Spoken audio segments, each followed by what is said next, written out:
அலிலா beauty அழகு கண்ணாடி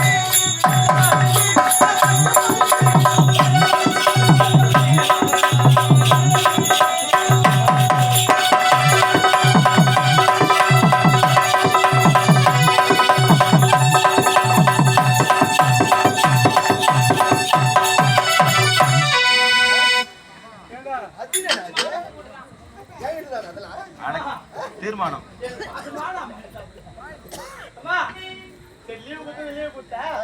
இப்ப நீ ஐயோ சந்தோஷமா இருக்க போறீங்க எனக்கு லீவ் கொடுத்துட்டீங்க நானும் ஏதோ உங்க கையால அப்பப்ப கொடுக்குற கொஞ்சம் கொஞ்சம் பணத்தை தான் வாங்கி வச்சுங்க சம்பளம் லீவு கொடுத்துட்டு சம்பளத்தை கட் பண்ணிட்டா என் குடும்பம் எப்படி சம்பளம் கட் பண்ண மாட்டேன்டா. சம்பளம் உண்டா உண்டு. உண்மையாவா உண்மையாடா? சத்தியமா சத்தியமா? ஆனா பாய் அந்த மாதிரி வேலை எங்க கிடைக்கும் அம்மா ஏண்டா? பரவாயில்லம்மா லீவு முக்கிய சம்பளம் கொடுக்குறேன் பரவாயில்ல நீ ஐயா வயசு ஆகி போனா கூட என்ன வயசு இன்னைக்கு மட்டும் இல்ல ஒரு வாரத்துக்கு லீவ்ல போடா ஒரு வாரத்துக்கு லீவா